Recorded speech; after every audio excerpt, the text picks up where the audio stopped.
And now, stay tuned for the mystery program that is unique among all mystery programs. Because even when you know who's guilty, you always receive a startling surprise at the final curtain. In The Whistler.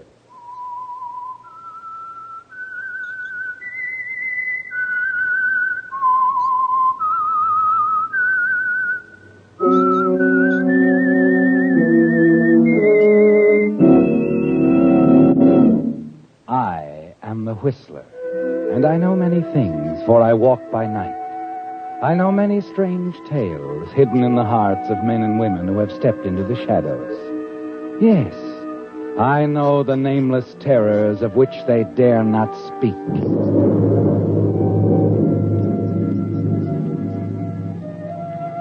Yes, friends, it's time for The Whistler, rated by independent research, the most popular West Coast program in radio history.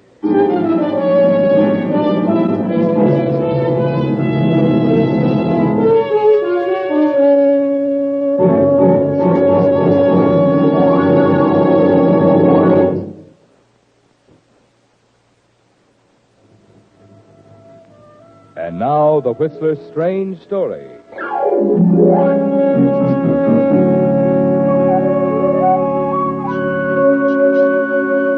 Just like a man.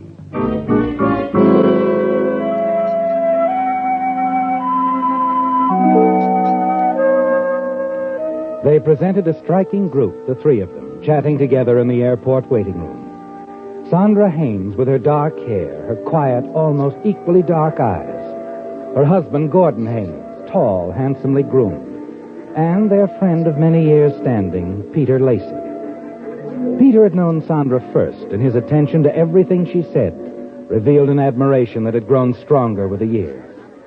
Sandra was flying east alone, a fact which seemed to concern Peter more than it did Gordon, her husband. Flight 24, now boarding at gate 3. Flight 24, now boarding at gate 3. Well, that's your plane. But I still can't understand it, Sandra, why you insist on dashing off alone this way and without your husband. I didn't insist, Peter. Gordon was quite agreeable. The dutiful husband. You reason with her, Peter. See how far you get. Or perhaps, Sandra, you'd prefer the company of a new and exciting escort. I prefer exactly what I'm doing. And Peter scarcely fits the role of a new escort. Neither new or exciting, huh? I didn't say that, Peter. Oh, and by the way, Gordon, you will remember I'm staying at the St. Regis. St. Regis, I'll remember. You see, Peter, she checks everything. The perfect wife. And I've always said that. Now, no more arguments. I have my ticket. I'm going alone. Besides, Gordon wants to look after some plans for selling the beach house. He has his week well mapped out. Check. And I'd have little time for either of you in New York. Oh? I have a date with that strange man. Oh, Sandra. Pierre, the beauty king. I'm going to have him do something about my hair. You let him touch it, and I'll personally wring his neck. Oh, hear that, Gordon. Seems not all gentlemen prefer blondes. Sandra, you know perfectly well that I like you just as you are. I know perfectly well that I'm changing from a brunette to a blonde. I'm having my hair bleached. Change is good for the soul. And for husbands. Gordon, I'm ashamed of you. It's her idea, not mine. Passenger no, Haynes, but report at gate 3. Passenger Haynes, Oh, that's report me. at gate Bye, 3. Gordon. Kiss me. Take good care of my husband for me, Peter. I will. And you take care of yourself. And stay away from Pierre. Oh, I'll no. make certain your bags have been checked aboard, dear. What do you mean? They're already Go on the ahead, plane. Peter. You check the bags. Check the bag. Oh, of course, right away. And you can kiss me goodbye again, Gordon. Kiss me. And tell me you're going to miss me very much. Sure, Sandra, you know I am. I'm going to miss you very much. Just like a husband. Can't say it himself. Has to be reminded. After all, Sandra, the important thing... I know, but you said it. Goodbye, dear. Goodbye, Sandra. Happy landings.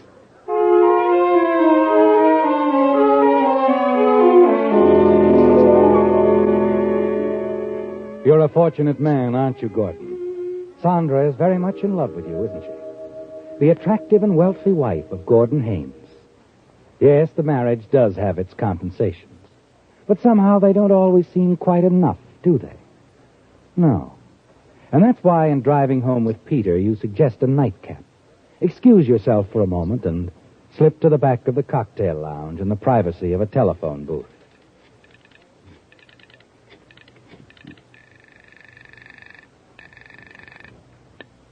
Hello? Vicky, Gordon. Oh, darling, I've been waiting. It seemed ages. Yeah, for me, too. Look, I can't talk long now, but she's gone. Be out of town for about a week. We'll be able to get together. Will you call me tomorrow? First thing? No need. We'll make it the usual place, around 2 o'clock, all right? Oh, I wish it could be sooner. 2 o'clock, Vicky. I'll see you then. I'll be waiting. Bye. Goodbye, darling. Sorry, Peter. You order for us? Mm-hmm. Double scotch and soda. Thought you might need it when I tell you what's on my mind. You look awfully serious, Pete. I am serious. About Sandra. Oh, not as you might think. I'm just the same old friend. But at least my loyalty hasn't shifted. What are you driving at? How about you, Gordon? Better check your directions, don't you think? I mean, when you're heading for trouble. And Vicky Leiden. Vicky? What do you know about her? Only everything. I know something else, Gordon. You better stay away from her. Now, wait a minute. You wait a minute and listen. I know you married Sandra for her money. Oh, I don't see where that... It interests me because I don't happen to need her money. You do. So? I also happen to be in love with her. I always have, though I'm sure she doesn't realize it. You don't love her. You're jumping at conclusions. Maybe. But whether you married her for just her money or not, I think enough of her to see that you give her her money's worth or step out of the picture. That all? I mean it, Gordon. Stop seeing Vicky or get out of Sandra's life. From now on, I'm making this my business.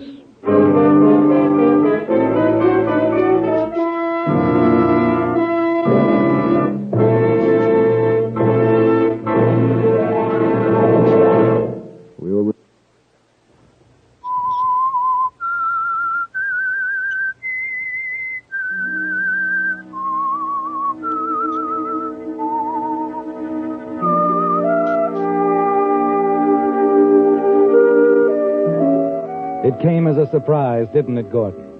In a few quiet, direct words from Peter Lacey. He knows about Vicky Leiden and is certain to tell your wife, Sandra, everything unless you fall into line. And that's why you're nervous, on edge the next afternoon. Because you have to keep your rendezvous with Vicky and try to explain.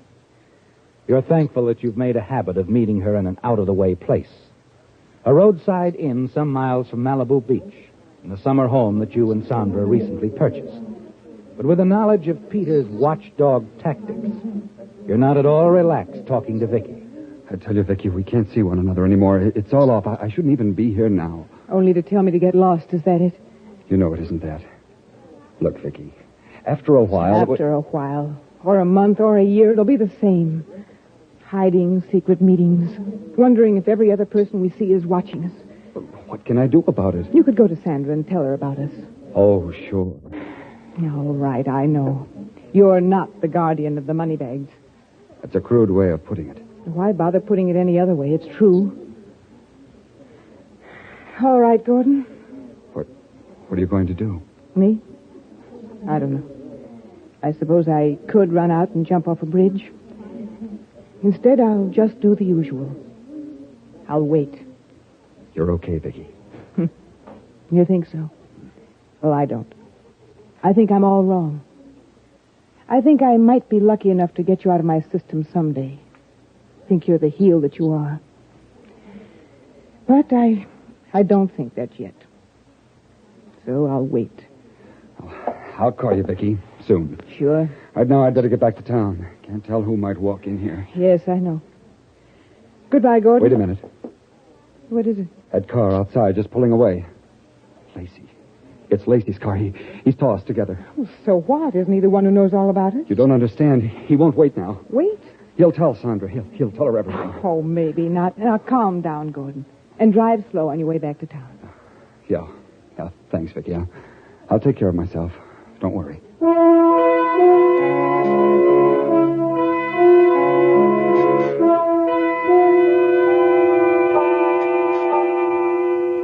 Driving back to town, you watch the mirror constantly and scan the side roads. No sign of Peter Lacey, is there, Gordon? And yet as the miles hum past, you begin to sense the only answer to the situation. Whether Peter saw you or not, he's a threat, and he will eventually tell Sandra about Vicky.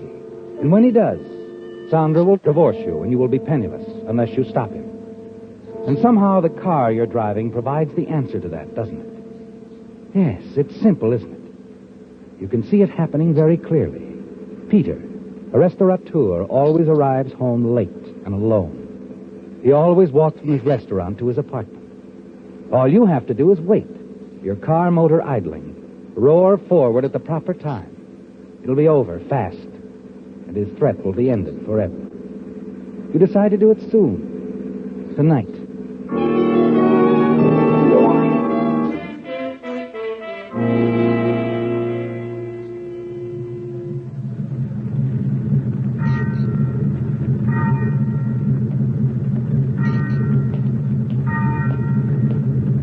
Now.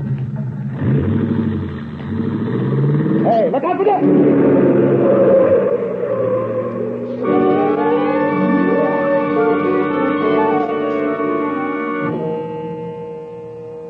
You're glad that it's over, aren't you, Gordon?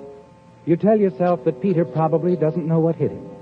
And you almost wish he could have gotten a look at your face at the wheel of the car. But there's only time to hurry home now, and one more thing before you put the car away. Yes. You run one fender against a corner of the garage as you swing. The paint from the garage marks the dented area badly, doesn't it? No question how the car was damaged, just in case. Entering the apartment, you're certain that you're completely in the clear. And then... Hello? Hello, Gordon. Peter Lacey. Peter? I'm calling from the restaurant. You had to stay quite late. Yes, it's past 2. Gordon, my boy, I'm not going to play ball with you any longer. See, I went for a drive today down near Malibu. I see. I warned you, old man. You're going to tell Sandra, is that what you're trying to say? That's it, Gordon. She'll be back Friday, won't she? Yes. I thought I'd give you plenty of warning. A real pal, aren't you? You're certainly not thinking of Sandra's feelings in I this. think I am. Anyway, that's it. Do what you like.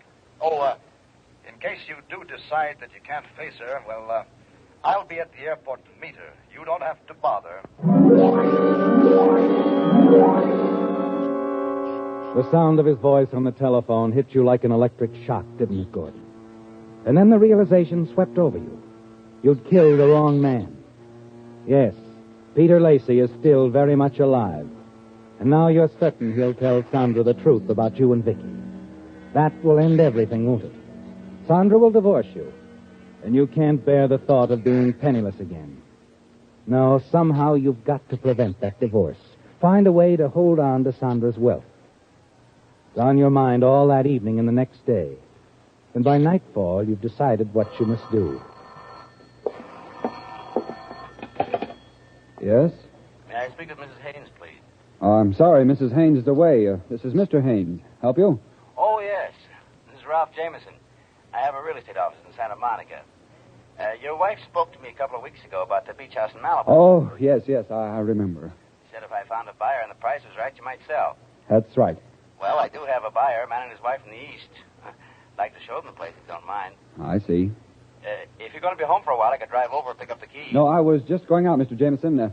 But tell you what, I planned on going down to the cottage next day or so. Suppose I give you a call when I get there. You can bring the people over. Well, that'll be fine, Mr. Haynes. Fine. Thank you.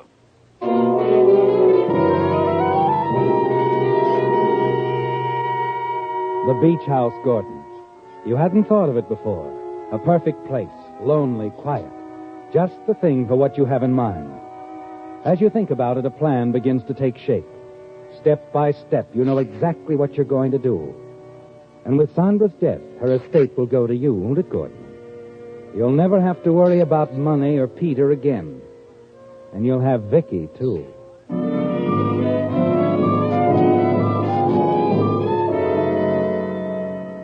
An hour later, you arrive at the Malibu beach house. Let yourself in. You stand for a moment in the outer hall. Look into the living room bathed in moonlight. The furniture covered with white sheets, just as you left it when you closed the house. It's a weird, ghostly sight, isn't it, Gordon? Then as you snap on the hall light. Hello, Gordon. Sandra. I thought I heard a car pull up outside. What are you doing here? I wanted to do some thinking, Gordon. Alone, before talking to you. But, Sandra, I wasn't expecting you. How did you get here? Peter met me at the airport. Peter? You let Peter know you were coming back early? Why?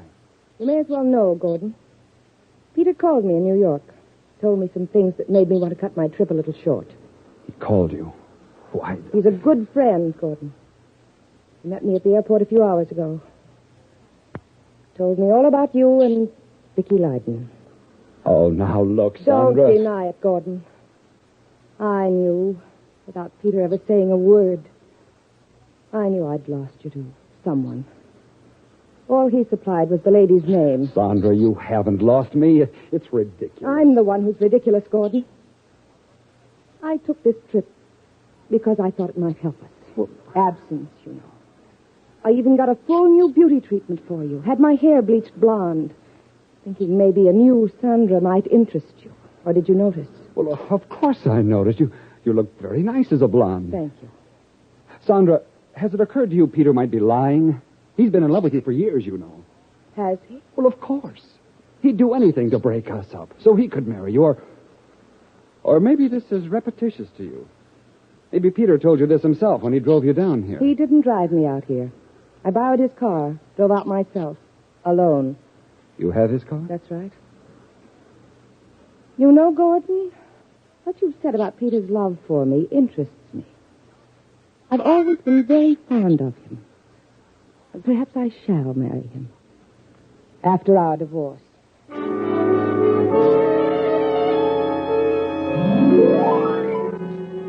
You watch Sandra as she turns away, hurries back up the stairs, and then a moment later you hear the bedroom door close. Her sudden appearance at the beach house has startled you, and for a moment her driving out in Peter's car poses a problem. But you quickly see a way to turn that problem to your advantage. Slowly you move to the hall table, pick up the small antique clock with the marble base, and start slowly up the stairs after her.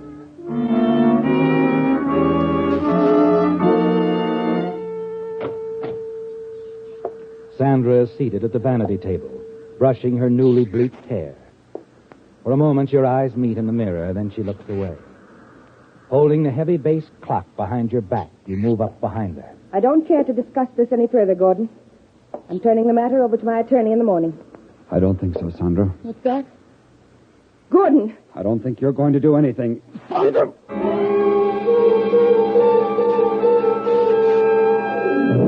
You step back as she slumps over the vanity table. Then slowly she crumbles to the floor, her arm sweeping the tabletop clean. You stare at the lifeless body at your feet. The overturned powder box, the hairpins lying beside her on the floor. You hadn't expected it to happen this quickly, had you, Gordon? But Sandra's early return from the east speeded up your timetable. Now you're thinking clearly again. You'll put Sandra's body in Peter's car, drive it down the beach highway, and push it over the cliff. An accident, Gordon, in Peter's car, and you'll be in the clear.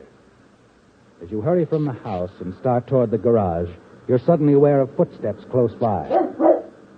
Hello. Hello, that you, Mr. Haynes? Yes. Good evening, Mr. Morton. I just out for a walk. Saw the light. But I'd investigate. Hello there, fella. How are you? Folks going to move back in, Mr. Haynes? No, I just came down to open up the house for a real estate agent. We're thinking of selling. Oh. How's Mrs. Haynes? Fine. Just fine. She's in the east. Or rather, I should say on her way back now. Been visiting relatives. Oh, here now. That's enough of that. Stop it, Ranger. You hear? Confounded, what's gotten into that guy? I'll stop it, Ranger. Here, come here, boy. Come here. That's a boy. Come on. Come on, we better be getting back home. We'll be wondering what's happened to us. Well, good night, Mr. Haynes. Good night. Oh, nice to have seen you again. Yeah. Come on, Ranger. Come on.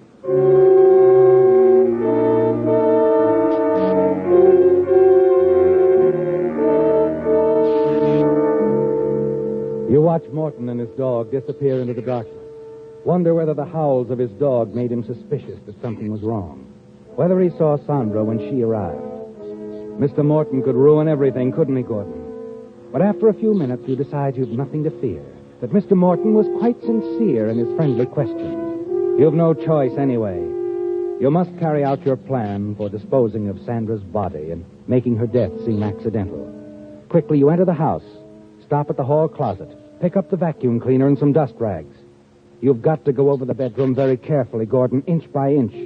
Make certain you don't leave any sign that would indicate Sandra was here at the beach house tonight.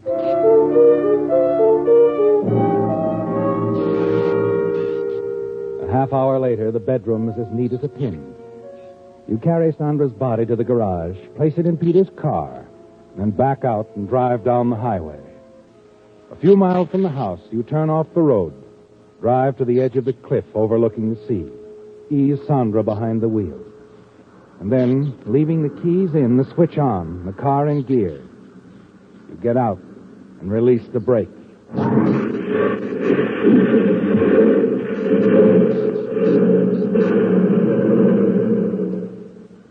Standing at the edge of the road, you look down. Watch Peter's car sink slowly in the shallow water at the base of the cliff. Then you return to the beach and try to sleep.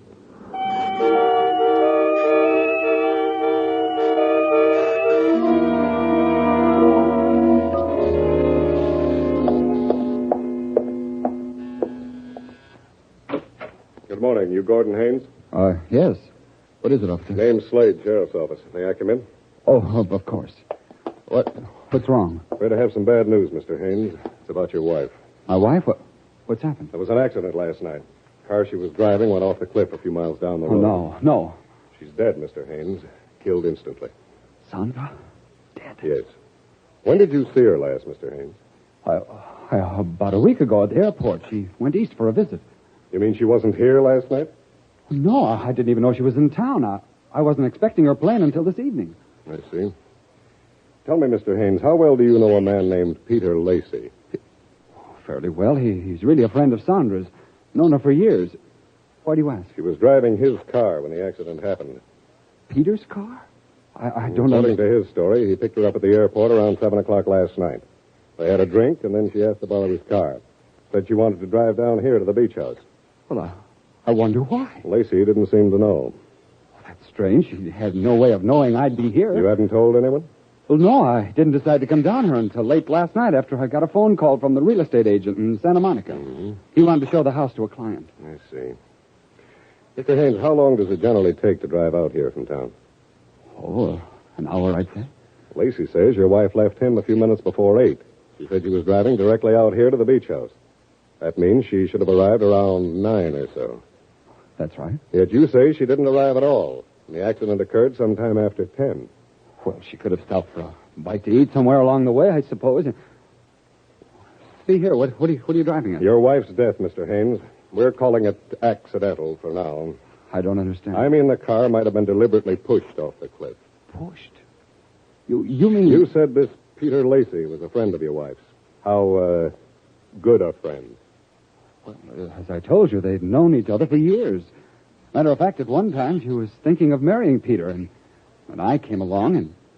Well... I see. Good Lord, you're not suggesting that Peter had anything to do with... I'm not suggesting anything, Mr. Haynes. But I certainly want to have another talk with Mr. Lacey. A nice, long talk.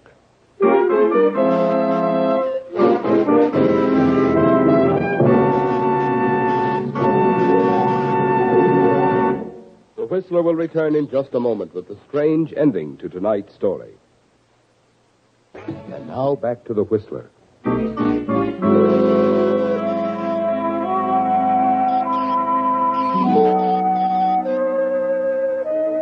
It's turned out better than you expected, hasn't it, Gordon? Now that the police have turned their attention to Peter Lacey and suspect him of the murder of your wife, Sandra.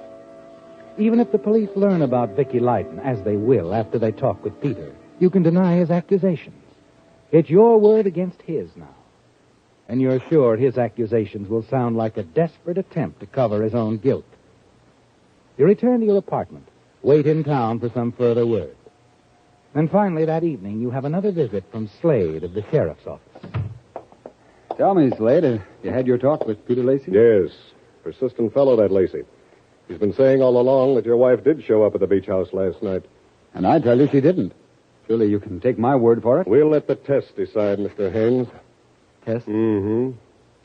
We found some interesting things at the beach house, including a picture of your wife. What's that got to do with it? Mr. Lacey says it's quite a recent picture of her. It shows her as a brunette. Well? Mr. Lacey says your wife had her hair bleached blonde before she came back from New York yesterday. Well, I still don't see what that proves. It proves that your wife was at the beach house last night, Mr. Haynes. You see, we found a few strands of hair, bleached blonde hair, and several hairpins.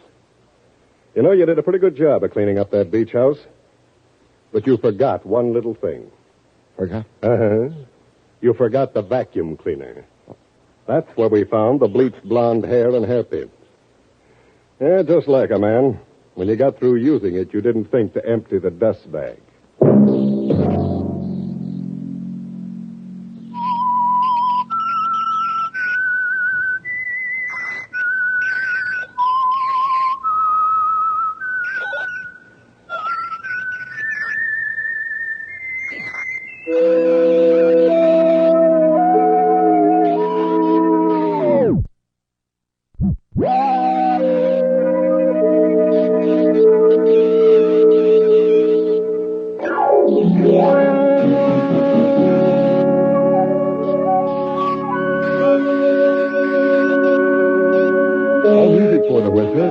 Conducted by Wilbur Hatch and is the property of Herman Music Incorporated, ASCAP, Hollywood, California. Broadcast rights granted solely to Audio Arts Productions, La Mirada, California.